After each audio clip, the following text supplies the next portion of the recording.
Hi friends, welcome back to my channel. If you're new here, my name is Tori and today we are giving my October daily album a little bit of pizzazz by adding on some heat transfer spider webs. So on the screen here, you will actually see a time lapse of me tracing the spider webs that I drew in my October reading journal setup.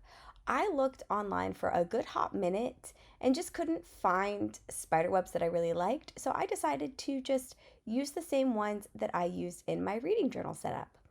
So I am now transferring that into my Cricut app. I did this on my phone, just transferring that PNG file with no background from Procreate into my Cricut mobile app, and now I'm resizing that down to about 6 inches. I'm also going to split this in half by using a little square, placing it over the bottom spider web and clicking that splice button with both images selected.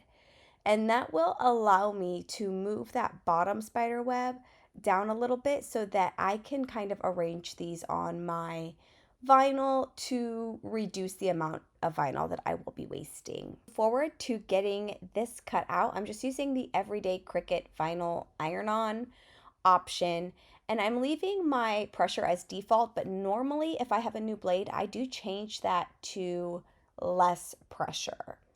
I personally find that if the pressure is too much when the Cricut machine is cutting out my vinyl, it makes it a lot harder to weed that vinyl when I actually go to do so. I experience that more with just regular vinyl than I do with heat transfer vinyl, but I like to kind of just cover my bases just in case. So now I am going to go ahead and get this spider web weeded out.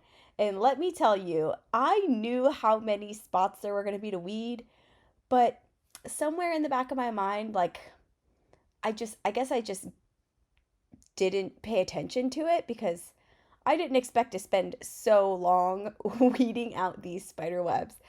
If I hadn't fast forwarded this part of it, it would have been more than like 3/4 of the video of just me weeding out the spider webs.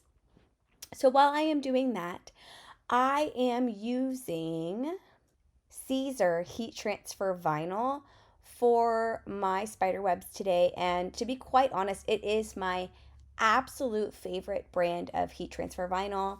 I've tried a couple. I haven't tried a ton, but of the few that I have tried, I really like how thin this one is. And so if I am making clothing with it, it doesn't feel like it sits so far off of the clothing like the Cricut vinyl does. So I prefer this one. This one's my favorite. And just side note, did anybody else always think that Caesar was pronounced Sizer? Because I 100% was on that bandwagon for a good hot minute of my life when one of my friends, probably not even a couple of months ago, sent me a message that was just like, "Did you know this?"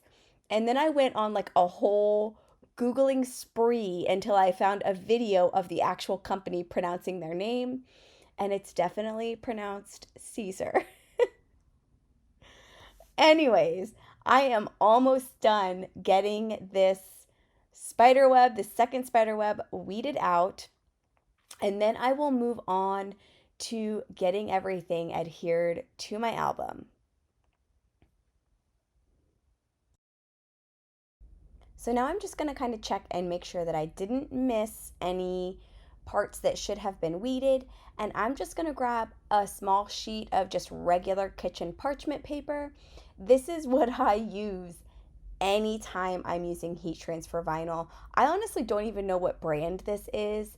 It's like generic brand. I just got it at the grocery store, and that's what I use anytime I'm using heat transfer vinyl. I will use it for shirts, any weird projects like this that I'm doing, and it works perfectly fine. It also is white parchment paper, so it kind of helps me know when I need to switch it out because it starts to yellow a little bit the more heat that is attached to it. I'm going to use my Cricut mini press to for my heat source to press this down. And the instructions on the Siser heat transfer vinyl said about 10 to 15 seconds. And I'm using the medium heat setting on this Cricut mini press. So as I am pressing this down, I am just moving my hand back and forth a little bit. It makes me feel a little bit anxious, at least for ironing purposes. I don't feel this way when I use the actual heat press, but using this mini press, it gives me more of iron vibes. So it makes me feel anxious to just leave that set in one place. So I just kind of moved it back and forth a little bit. And then after I did 10 to 15 seconds over the whole bottom design, I just pulled that transfer tape right up. With the Siser heat transfer vinyl, you can do a hot peel on that, which is another reason that I really, really like it, because then I can see right away if everything worked out the way that I wanted it to. And now I am moving on to my larger design. This is going to be a fairly short video. I'm not doing a ton here. My album is already, I feel like, got a lot going on anyways. And now I feel like I need to add more, but I'm going to try to avoid it because I've got my dangle charm. Now I've got heat transfer vinyl on the front of my cover, and I decorated the inside cover. So I think I should just kind of calm down and let it be.